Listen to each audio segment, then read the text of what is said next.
Pirated SPG. Striktong patnubay at gabay ng magulang ang kailangan. Maaaring may masiselang tema, lengguwahe, karahasan, sexual, horror o droga na hindi angkop sa mga bata.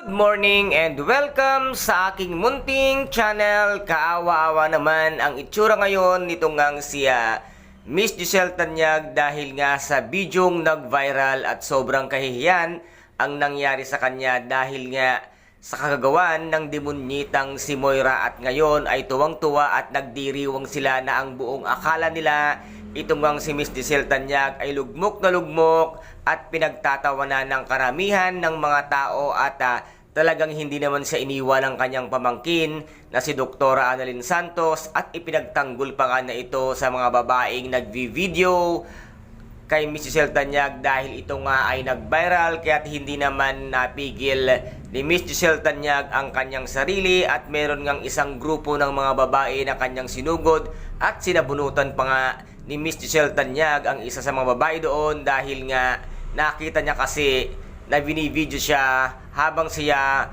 ay tahimik na pinapanood ang kanyang viral video, kaya dito nga bumugso ang galit sa kanyang puso at isipan. Ngunit talagang napakabait ng ating bidang si Dr. Annalyn Santos at ipinagtanggol ang kanyang tita, at hanggang sa akay-akay niya na nga ito, pauwi na sana, at bigla namang dumating ang kanyang anak na si Justine na siyang kinagulat, at biglang sumulpot si Justine at sinabi nga ni Dr. Annalyn Santos na iuuwi na siya. Ngunit sabi nga ni Justine ay ako na ang mag-uuwi sa kanya. Ngunit hindi naman naniwala ito ngang si Miss Giselle Tanyag sa concern ng kanyang anak na si Justine, at nagkataon pa na biglang ang tumawag itong bruhang si Zoe, at nakita nga ni Miss Giselle Tanyag ang pagtawag ni Zoe sa kanya, at dito ay naghinala naman itong si Miss Giselle Tanyag na magkasabwat pa rin itong ang si Zoe at itong nga si Justine,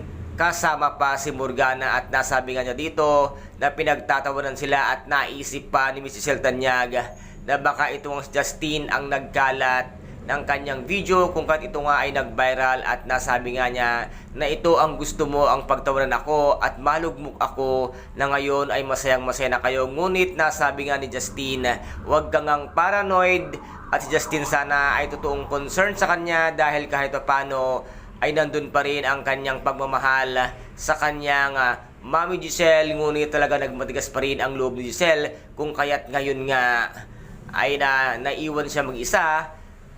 At kawawa naman ang kanyang dinanas ngayon sa kamay nitong ang demonyitang si Morgana or si Moira, at ngayon ay tinawagan niya nga si Froilan upang maghiganti, at ang sabi nga niya sa palarong ito kinakailangan siya ang manalo, at kinakailangan si Giselle ay siya ang maging magwagi sa laban nga na ito, at itong si Morgana ay pagtawanan na habang ito ay nalulugmok, kung kaya't tinawagan niya ang si Froilan upang humingi ng tulong dito at maghiganti. At narinig naman ni Dr. Annalyn Santos ang sinabing revenge nito nga si Miss Giselle Tanyag, at sinabi nga dito ng ating bidang si Dr. Annalyn Santos na ano ang narinig niya at bakit may revenge. Ngunit sinabi dito ni Miss Giselle Tanyag na hindi siya maghihiganti, ngunit iba ang tinatakbo ng kanyang isip. Kaya guys, ito po ang ating pakaabangan kung paano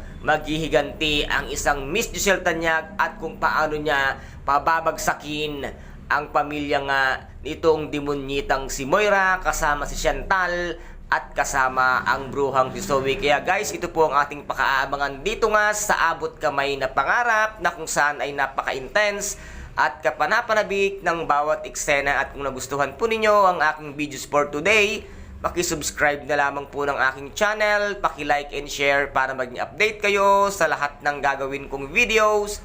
Maraming salamat po. Ingat, God bless, and bye-bye!